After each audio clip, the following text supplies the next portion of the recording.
आजकल की लड़कियां जो अपनी माओ को अपने ससुराल में कुछ भी होता है सब कुछ बताती हैं, मैं उनको एक बात कहना चाहती हूँ। सीता जी के जीवन में कितना बड़ा दुख आया था। उनके पति को वनवास दिया गया था, पर सीता जी ने अपनी माँ से कोई सलाह मशवरा नहीं किया। धन्य है भगवान का कि उस समय त्रेता युग में फोन नहीं चलते थे। अगर फोन होता तो शायद सीता जी भी अपनी माँ से ज्ञान लेती कि मम्मी, मेरे पति को वनवास दिया जा रहा है, उनसे सब कुछ छीना जा रहा है, मैं क्या करूं। उनकी माँ फिर पता है क्या कहती?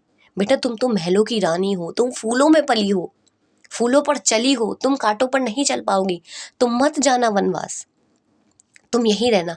और तुम्हारे पति को मिलाए वनवास, तुम क्या करोगी जाके। ऐसा कुछ ज्ञान नहीं मिला सीता जी को।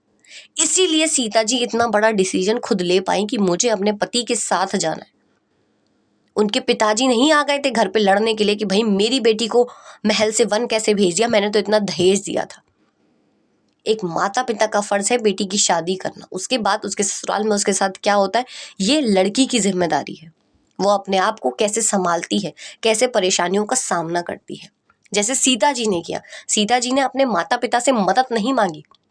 आजकल की लड़कियां तो भाई आधुनिक पढ़ाई कर रही हैं, कहाँ पहुंच गई हैं चांद पर, और उनके अंदर अपने ससुराल में परेशानी झेलने की अकल नहीं है और बनती बहुत पढ़ी लिखी हैं। तो सीता जी से थोड़ा बहुत तो कुछ सीखो। जिनको पूछते हो उनको क्यों पूछते हो, कभी सोचा है? क्योंकि वो उन्होंने त्याग किया है जीवन में, अपने फैसले खुद लिए हैं, अपने माता पिता से सलाह नहीं ली थी, खास करके माओ से।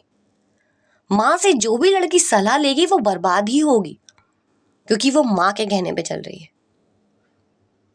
समझो जो मैं समझाना चाहती हूँ। जितना अपनी माँ को लाओगी, ससुराल की बातें बताओगी, जितना वो इन्वॉल्वमेंट देंगी तुम उतना ही बर्बाद होगी। इसलिए ससुराल में कम है ज़्यादा है, उसी में गुजारा करो। कोई पति नहीं चाहता कि मेरी बीवी दुखी रहे, ये बात याद रखना। श्री राम भी नहीं चाहते थे कि सीता जी वन जाएं। सीता जी खुद अपनी मर्जी से वनवास गई थी। मेरे पति यहाँ नहीं है तो मैं यहाँ रह के क्या कहूँगी, सीता जी के ये शब्द थे। तो समझो